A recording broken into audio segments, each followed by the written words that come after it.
Denise McDonald Fitness. Good morning. How are you? Listen, I thought I would come to you guys with a quick message. This kind of came up this weekend. Ed and I were shopping, and we did some food shopping together, and we were in the egg section. And, you know, we always kind of look and see what kind of eggs we want to buy. And it just kind of made me started doing a little bit research. And it's just so funny how confusing it is on what eggs to buy. And you'd feel like if you spend more money, that means you're going to get a better egg. So in kind of reading some articles that I've been doing, I'm not necessarily sure that that's the same, that that's true.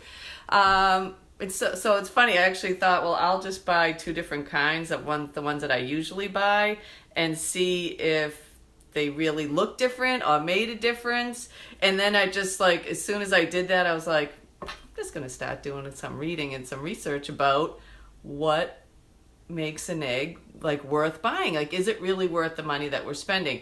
So it's really funny how confusing it is, because even when you're looking at the labels, I bought, these are Eggland's. I think that they're probably pretty good. And the other ones I bought that I usually buy are the, what they call, Nellies, right? Some are large, some are extra large. So, but it's so confusing because some say, this says vegetarian fed, and I was just interested. I'm like, well, what the heck does that mean?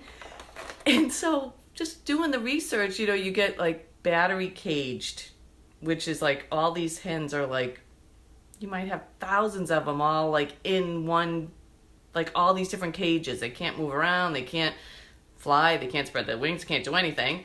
And so I think those are the cheaper eggs. So I don't know if those are necessarily the ones that I want to buy, but then you think cage free is supposed to be really good, and then free range, that's supposed to be a step above because they get to go outside, but it doesn't necessarily mean they're going outside. They give them the option to, but it doesn't necessarily mean they are. So it's oh, it's just crazy. So it's is that really worth the money to spend on those eggs if they're just basically caged up? So I wrote a blog about it to give you a little bit more understanding of it, but I just find, and I don't know, maybe you guys can say what eggs you buy, or I think the best thing to do, and I know it's tough with us in New England here, is to find a farmer's market and to go and get eggs there, because then they talk about pasture raised eggs, and maybe and then there was pasteurized eggs. It's oh my gosh. Hi, honey. Oh, excellent job. Thank you. I just find it very confusing. Maybe you guys can put what eggs you buy, or start a little conversation here, or, do you spend them extra money on eggs? I think, these eggs I think they tend to run around $4 or $5 for a dozen, which I don't mind paying if I'm getting a really nutritious egg, but now I'm not so sure that I am. So I'm curious to see what other people think. Maybe some of my other health field people can chirp in. I also was interested, I think Cam and I and Eddie were making eggs one day, and we had different kinds of eggs, and we kind of put them together, and all the egg yolk colors were different. And I was like, whoa, what does that mean? Is a darker yolk more nutritious than a regular yolk? So I kind of did some research about that, and that's not necessarily true. I think they feel if the yolk is darker, then it might be that hen went and ate out more of a free range, so that it depended on what they were feeding on.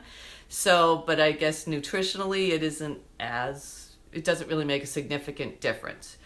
You might just get a little bit more vitamin A with that if the yolk is a little darker. So I just thought it was really interesting. So I was curious what other people thought. But as I said, I wrote a blog with some kind of interesting articles that I'll attach to it. So if you have interest in reading that, but I guess what I've decided is, I'd love to have a chicken coop in my backyard. I know some of my friends that do, and I'm very jealous of the eggs that they're getting, because they know what they're feeding their hens. So But for us, that's probably not really an option. I don't know if my neighbors would like that.